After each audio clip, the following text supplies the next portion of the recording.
right. Hello, everybody, and welcome to another episode of Life According to Nikki. Are we kidding?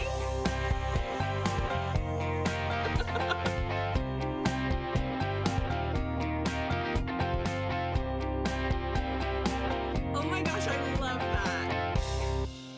For today's episode, we are going to start out, like we always do, with my recent reviews of everything that I've seen, watched, or read. And then we are just gonna get into basically a buffet of opinions. So ever since I had the idea to do this podcast, which is actually a long time ago, I have been writing down ideas of things that I could just talk about. Basically, it's just a lot of soapboxes that I could hop on. And I thought, let's just go through some of those today. Instead of waiting for the perfect opportunity to talk about them, let's make it the perfect opportunity. You know, we're just gonna go through. I'm excited to see where we land because I have no idea where it's gonna go. So buckle in for the ride today because we're just gonna be all over the place. But as always, the hope is we go somewhere fun and we all have a really good time. We laugh a lot and we are just able to kind of get some things off our chest. You know? And by we, I mean me, because I'm the only one here. But I'd like to think that on some of these, you're gonna feel the same way, and me talking about it will give you some validation. I don't know, maybe I'm wrong, but I guess we'll find out. Let's start off with some basic reviews. I watched Ted Lasso this last week. I watched the first 2 seasons in a day and a half. So if that gives you any indication about how much I liked it, it honestly shouldn't because I binge even things I don't like that quickly. But in this case, I did really, really enjoy it. I have been told for a long time now that I would really like Ted Lasso, but I just never really felt in the mood to watch it. You know, I had heard the premise. It's about a football coach from America that is asked to go to the UK to coach soccer, which of course there is called football, but he's never coached soccer before. And he just has this very wholesome personality. He's so cute and just this southern guy. I absolutely loved Ted. There was nothing about him that I didn't love. And the series as a whole, there were many times that I either cried or just messed it up. It just has so many great lessons in it about life. It was phenomenal. I think Ted Lasso has made my top 5 in favorite TV shows ever, which is a very big deal. So round of applause to Ted. My only really big critique on the entire show is the language. I personally don't love a ton of swearing in my shows. It doesn't bother me enough to deter me from watching something, but I don't like it. And especially the F word, that one's just not personally a word that I use in my vocabulary. I mean, I grew up never hearing a swear word in my entire life in my home. And then in high school, you would think there would have been more, but I very rarely heard swearing. So it really wasn't until I got to adulthood that I started even hearing swear words, let alone using them myself. Obviously now I've lived all over the world. I have heard plenty of people swear. It really doesn't bother me if someone swears in my presence. That's not a big deal for me. But if I'm choosing to watch a TV show where it's just over and over and over again, sometimes I just feel a little weary. Like, it just kind of wears me down. I'm like, was that really necessary? Did we have to use that language? I do understand this is a UK type of show, but I do feel like I need to give that warning. I'm really hoping that VidAngel, the TV service, catches that show and filters it, because I would really love that. And then I would feel a lot better about recommending it to my community of people that I know here in Utah. VidAngel, for those who are unfamiliar, it's a streaming service and it hooks up to Netflix, Amazon Prime, Apple TV, and I think a couple others. What they do is they will go through an entire show and you can filter out anything that you want. So if you don't want to hear swearing, then it'll mute the swear words. And they do it really seamlessly. I really like their editing. Just really wherever your personal values are, you can filter the show to meet those. You can filter out a ton of stuff. You can filter out just a little bit of things. It's really up to you. As a Christian woman, I enjoy it, especially for blood and gore. I am really sensitive to any sort of violence, especially gruesome things or gross or disturbing. I have really bad nightmares, so I appreciate when I'm able to watch a show and just filter out those parts. That's what I use it the most for. It's really nice. So this is me hoping that VidAngel starts editing Ted Lasso, so more of you that want to watch it but don't want the language can do so. With all that being said, my overall rating for Ted Lasso, I'm going to give it a solid 8.5 out of 10. If it didn't have the language, it'd be 9 out of 10 for me. Next, we have the movie called The In-Between, starring Joey King, which I know a lot of people really don't like her and she bothers a lot of people. I don't really understand what everyone's beef is with her. Is she my favorite actress ever? No, absolutely not. But I don't have the issue that a lot of you guys seem to have with her. I do think for the most part, she's pretty good. She's a pretty good actress. But this movie, The In-Between, I'm going to just say right now, I do not think that this is for everybody. I probably would only recommend this to a very certain type of person.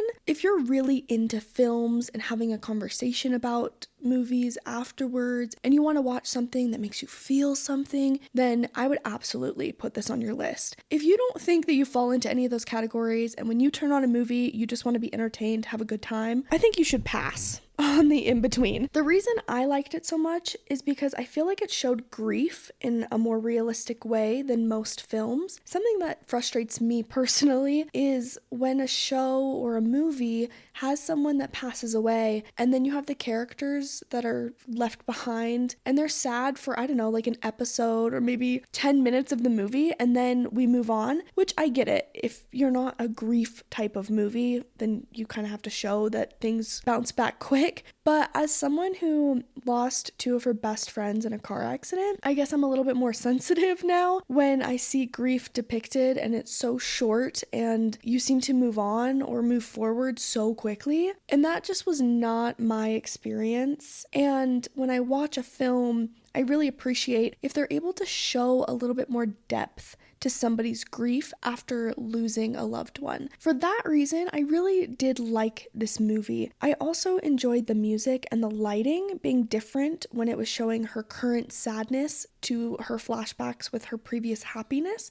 There was cold lighting with the sadness and warm lighting with the happiness, and I really liked that addition. It was a pretty slow movie, I'm not gonna lie to you, but I did really enjoy it. So for my personal rating, I'm gonna give it a 6.5 out of 10. For the public rating, I'm gonna give it a 4.5 out of 10. I really don't think a lot of people are gonna enjoy this movie in the way that I did. Oh, I forgot to mention, you can find Ted Lasso on Apple TV and The In-Between on Amazon Prime. On Hulu and Disney Plus, I watched Self-Reliance, which has a guy from New Girl. I think he plays Nick. I could be wrong. I haven't really seen New Girl. And it has Anna Kendrick from Pitch Perfect, if you remember her. I watched the trailer for this movie and it looked so fascinating that I had to try it, and I had a friend over. We watched it together. For the first half of the movie, I was extremely intrigued. I was so unsure of what was going on, but the comedic timing of everything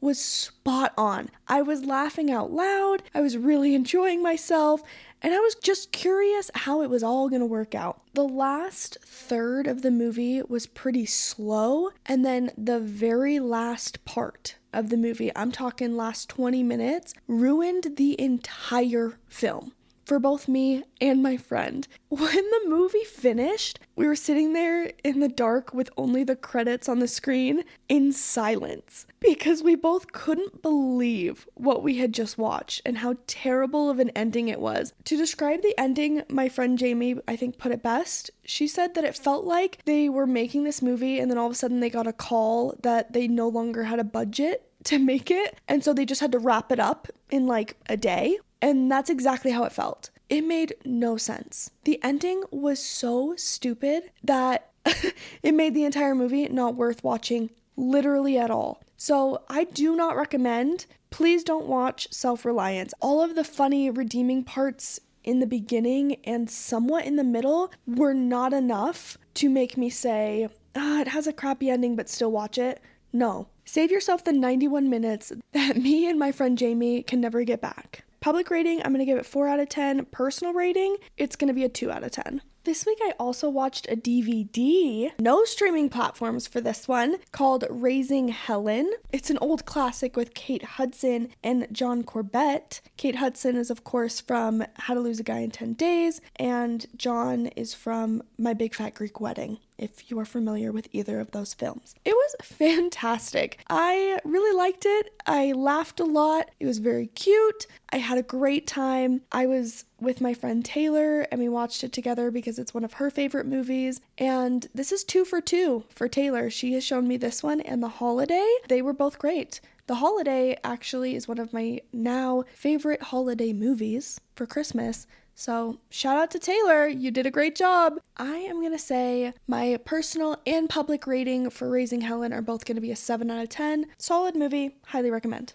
I hate to take us from a high to a low, but on Amazon Prime, we have Looks That Kill. Do not recommend. Awesome premise for a movie, had a great idea, really good looking actors, and it was kind of a fun time. But once again, we had a super crappy ending that ruined the entire thing and made it all a waste of my time. So Looks That Kill, that's gonna be a no for me. It's gonna be a 3 out of 10 on my scale and a 4 out of 10 on everybody else's. We're gonna go to Netflix. I just watched some sort of trailer that they have with all of the new releases that will be coming out in 2024. So I feel like it's appropriate to talk about Night Agent because they are coming out with a season 2 and I'm really excited about it. If you want a really good quick binge, Night Agent on Netflix.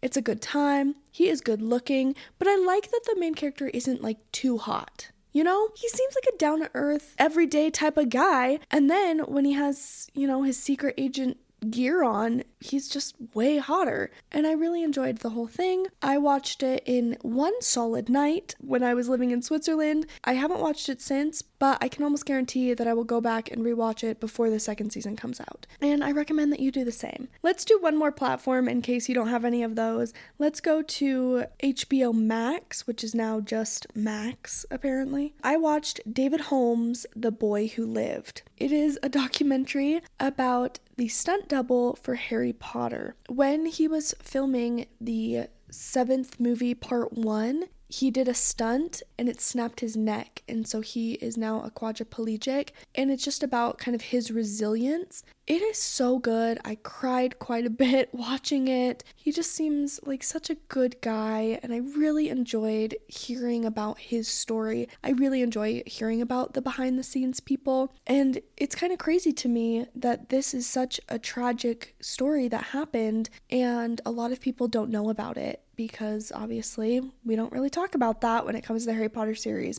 But David's life was completely changed because of these films. I just thought it was a great movie. If you're into documentaries, I would recommend it. It was pretty inspiring as well. If you're a fan of Harry Potter, I would recommend The Boy Who Lived. All right, everybody, it is time for me to just go through the notes section on my phone and read you all of my very scattered thoughts and opinions. Here we go.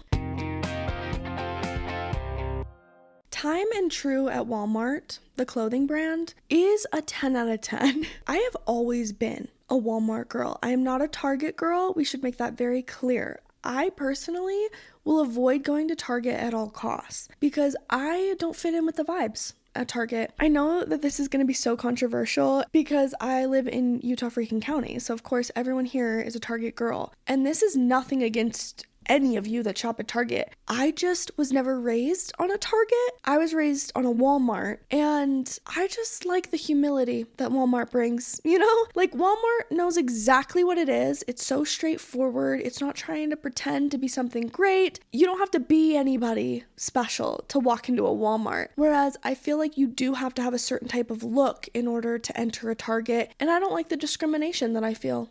If I want to wear something not trendy and honestly unfashionable, I don't feel like Target is going to accept me for that. But Walmart will. Walmart doesn't give two craps what I look like and what time I'm there. And I will stand by the fact that Walmart in the past 7 years has way better clothes than Target. I will die on that hill. Time and True is true every time.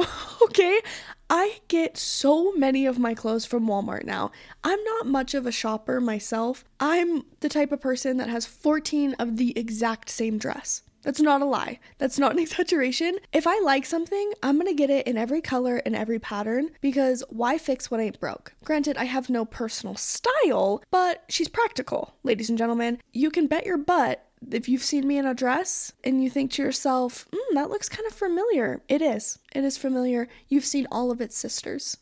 I own exactly 3 pairs of shoes. 2 of them are Chacos. I have my black Chacos, my Sunday best, as I like to say. And then my green Chacos, which are my flirty weekday Chacos. And I will wear those in the dead of winter in a snowstorm. That's all you're ever going to see me wear on my feet. Yes, it's because of the nerve damage in my legs, but most people don't know about that. So to anybody that looks down, they're just like, interesting footwear choice, and that's totally okay with me. Just know, even without the nerve damage in my legs and the requirement to wear sandals to be able to have any sort of feeling in my legs, I'd probably wear them anyways. So I have those 2, and then I recently bought a pair of tennis shoes for the first time in 10 years because I'm trying to get into running. Yeah, no, we'll talk about that later. I'm not really in a mental space to talk about my jogging journey because it literally sucks so bad. I don't know how any of you guys run. I hate it so much. I'm only doing it because I really, truly believe in the deepest parts of my heart that I'm gonna make it onto the TV show The Amazing Race. So I'm training. I'm showing my faith to God is what I'm doing. And I hate it. I literally hate it. So I'm not really ready to talk about it. But yes, I do own now a pair of tennis shoes and not just 2 pairs of Chacos. But with all of that said, if I'm going to spend money on clothes, it's going to be at Walmart. Walmart, you my boo. And to whoever now runs Time and True for Walmart, I've actually tried to look it up before, not recently, so maybe I could find information now. But I remember trying to look up to see who switched the whole marketing strategy because they were doing a phenomenal job, and I wanted to write them an email and tell them that.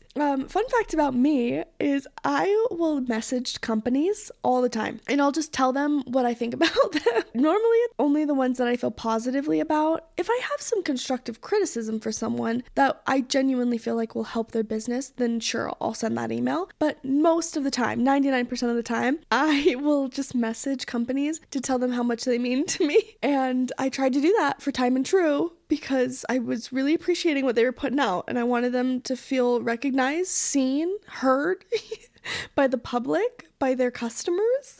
I filled out a couple surveys, but I wanted to, contact the CEO personally. I know I'm already on a side note, so we're going to do a bullet point down. I can't recommend enough reaching out to companies that you like and tell them how much they mean to you, because about 70% of the time you can get free stuff sent to you if you do that. Obviously, that's not why I do it fully. I mean, love the incentive there, but I genuinely just want these people to know how much they mean to me. I believe in saying thank you to people and not withholding compliments. So if I have something nice to say, I'm going to say it. And it doesn't matter if you're a stranger on the street or you're an entire company. If I have something positive to compliment you on, then I'm going to hit you up. This has worked for me for True Fru. I've gotten sent free coupons for them. The dress that I have 14 of. Yeah, I send a message to them and let them know that I really appreciate their patterns and their dress design, and they sent me one for free. I also messaged Hostess one time, the Hostess cupcakes and stuff like that. And I told them this really sweet story about how I grew up on Hostess. It was about my grandma. She lived right next door to me growing up, and we would always eat Hostess together. And anytime I taste a Hostess product, it reminds me of my grandma. And they just messaged me back and said, thank you. Babe, I just sent you an entire essay on how much I love your company. That one did disappoint. For that one, I genuinely did think that they were going to send me something, or at least give me more than a 1 sentence as a reply. But whatever, we don't do it for the replies. We just do it to be nice. Another one that I've reached out to was Marco Polo, the app. It is my absolute favorite app. It is the most used on my phone. And I'm actually so grateful and glad that I did reach out to them, because after my friends passed away, I messaged them and just wanted to thank them for their app, because now I have a lot of videos of my friends that I can look back on, hear their voice, see their faces, all that stuff. And thank goodness I did that, because they messaged me back with a really sweet reply, and they told me that I need to disconnect their profiles from their numbers, because if their numbers get put back into the system and someone else takes over their number, it'll delete our messages. Shout out to Marco Polo, you da bomb. Sticking on Walmart for like 5 more seconds. Guys, go get your oil changed at Walmart. I got this idea from my friend Ashley. Thank you so much for this, my girl. I was able to set an appointment for my oil change under $30 to get my oil changed, and I didn't have to sit in some dumb little waiting room in an auto shop. I just got to go shopping. It was incredible. I did my regular shopping that I was already going to do that week, but my oil was being changed. Oh, it was like the greatest thing ever. I felt like I had found a new life hack, so I'm sharing it with all of you. Set an appointment, go get your oil changed at Walmart during the time that you were going to go grocery shopping. I do not recommend just going to Walmart to get your oil changed because it's normally like a 2-hour wait. I've done that twice now. Once I started realizing I could set an appointment, game changer. All right, this next one, I'm just gonna read it. I wrote down, sometimes I think that AI is literally gonna take over the world, and then I remember that my iPhone still can't let me play music and record a video at the same time. So, we might be a little further off from the future than we think. That's good. What more is there to say? Moving on down the list. How are people not watching things with closed captions? Oh my gosh, yes. I'm saying this as if I'm reading somebody else's opinions, as if I didn't write that. I'm like agreeing with myself. Guys, just know if we're ever gonna watch a movie together, I'm gonna need those captions on because I'm gonna be talking through this film. I feel like if you are hardcore against closed captions, that's a red flag for me. And I don't know what else to say about that. Okay, this next one feels fitting because I was just talking about cars. I listened to a podcast called The Bad Broadcast. It is my dream one day to have Maddie Murphy on this podcast or for me to go on hers. It'd be just so fun. I really enjoy her personality. But she has this segment called the Dum Dum Club, and she will read things that people thought that, are dumb. Well, this would be my submission. I thought, this is so stupid. I thought that when they said rotating your tires, that it meant that they would put it up on, the conveyor or whatever. And I thought that an employee would come over and just spin your tire really quick. Like take both hands, all of their force, and roll your tire so it would spin really, really, really quickly to make sure that it was rotating right. Oh my gosh. I was way too old when I found out that's not what that meant. I was probably 20 when I found out that rotating your tires meant switching the front tires to the back. I just genuinely thought that they all were just in there spinning them, making sure that they're rotating really quick and not getting caught on anything. And you want to know how I discovered that that wasn't the case? I was complaining to my brother about how much it costs to rotate your tires. And I was like, can't I just do that? And he goes, well, I mean, yeah, you can, but, you'd have to jack up the car and stuff. So the next time he came over to look at my car, I asked him, like, hey, can we rotate the tires? And he was like, yeah, no problem. So we jack up the car, and I go to start spinning it. And yeah, I'm sure we can all guess how that all played out. My poor brother just standing there being like, what is happening? What are you doing? And I was like, I'm rotating the tires. Gosh, that's so stupid, you guys. But, sometimes you just don't know what you don't know, right? I'm happy to report that I'm not as stupid as I once was, and I do know what it means to rotate your tires now, and it only costs $5 a tire to rotate them at Walmart, whereas anywhere else that I've gone, it was $15 a tire. So, again, plug for Walmart Auto Care. This next one I think is so funny. So I've been really thinking about the classic get to know you questions that are asked, because I like to have an answer ready. I have all of my pet peeves written on my phone. I have all my 2 truths and a lie, any of those just classic questions. I've thought them through. I have made a collection in the notes section on my phone of what my answers would be. So I don't have to sit there the whole time wondering what my answers are going to be and not actually listening to anybody else's. And then living with that regret when you go home that night thinking, oh, I should have said, this thing.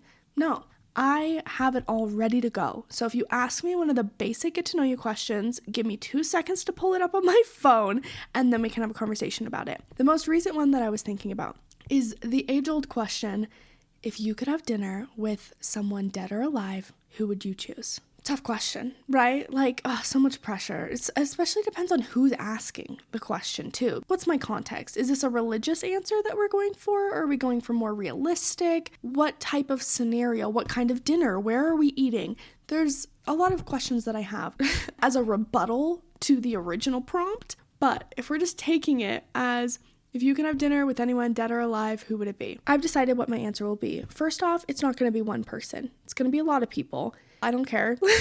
I'm changing the rules. Who's going to stop me? Like, what are you going to do? You're going to say, no, I can't do that? Well, sorry about it. It's happening. If I can have dinner with anybody, I'm going to pick all of the people who have made decisions that make no freaking sense to me so that we can sit down and have a discussion about it.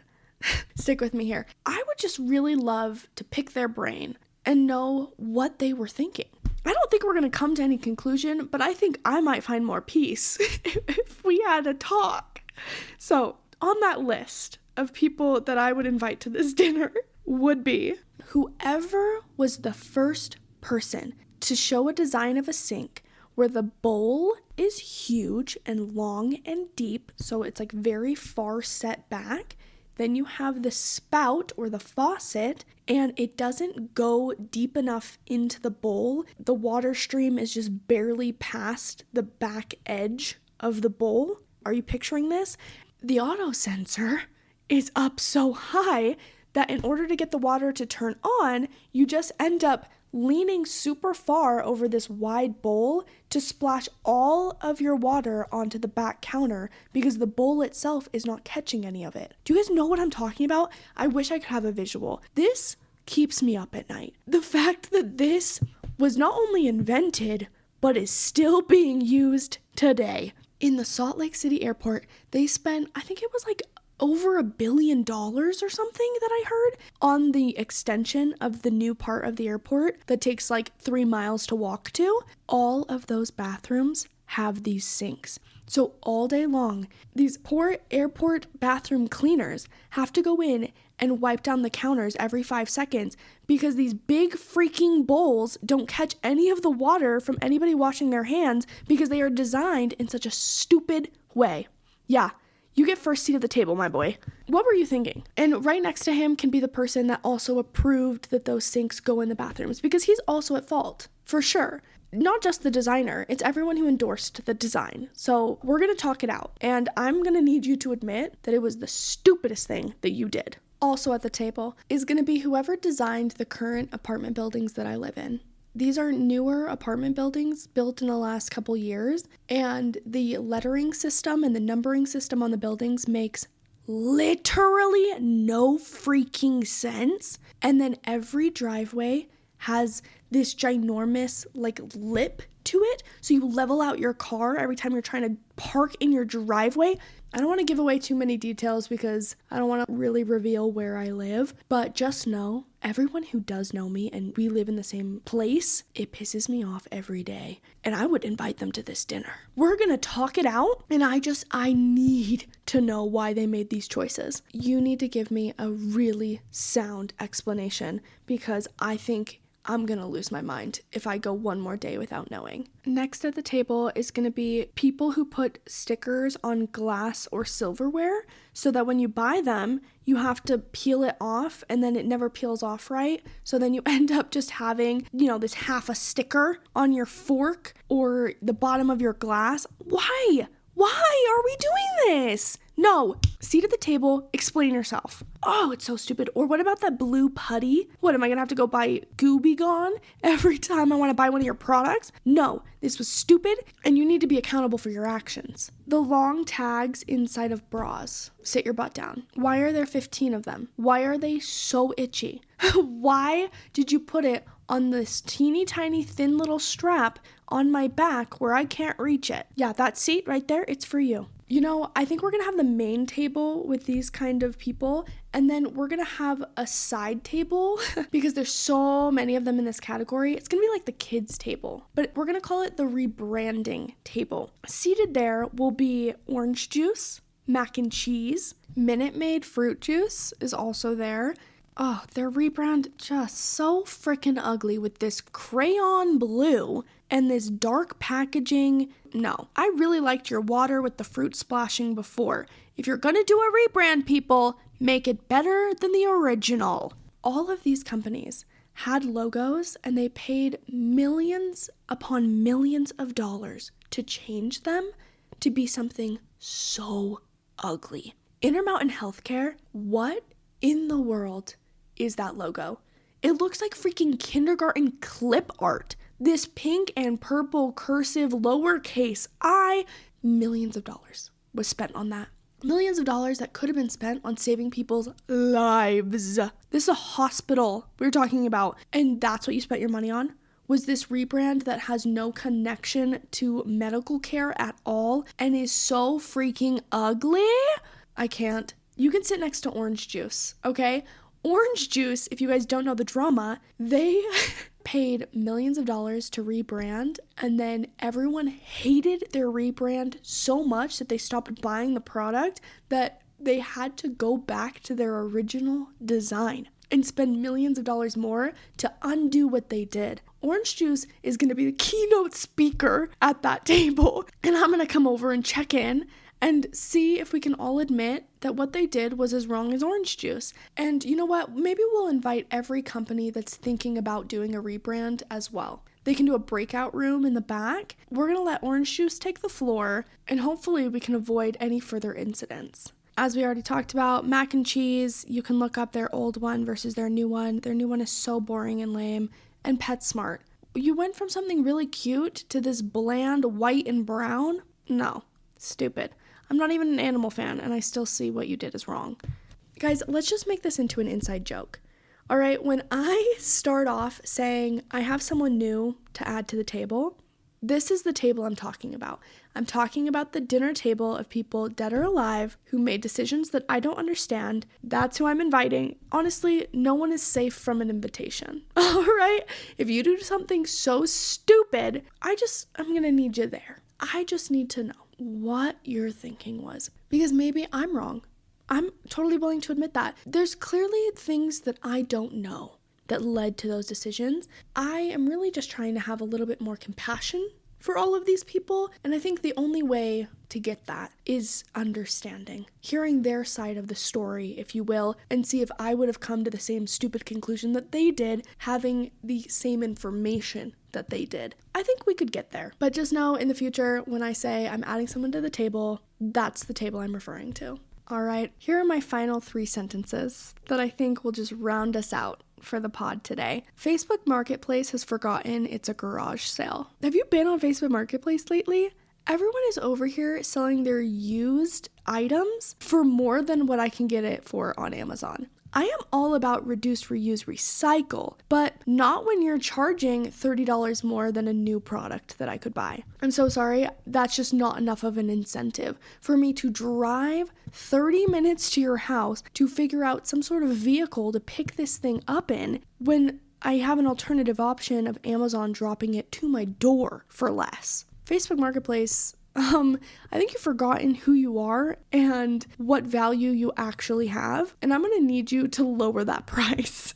Next, we have just a simple statement. Subway cookies taste like sandwich. My older brother worked at Subway when he was in high school, but he would always come home with the extra cookies for the day, and I reached a point that I just couldn't eat the cookies anymore because it didn't matter what flavor it was, whether it was chocolate chip, the raspberry macadamia, did not matter. Every single time I took a bite of one of those cookies, it tasted like a sandwich. And the next time you go and try a Subway cookie, I want you to think of me when you taste ham and provolone as you're chewing on your chocolate chip. And with that, I think we're just gonna end. I had a great time. I hope you guys had some fun. I hope you guys have a wonderful rest of your afternoon, morning, or evening, whenever you listen to this. And if you got anything from this episode, I hope it was get your oil changed at Walmart, start sending your thank yous to big companies because you might get free swag, and write down the answers to all of the age-old get to know you questions. And with that, thank you so much for listening to my thoughts on life, because this has been Life According to Nikki.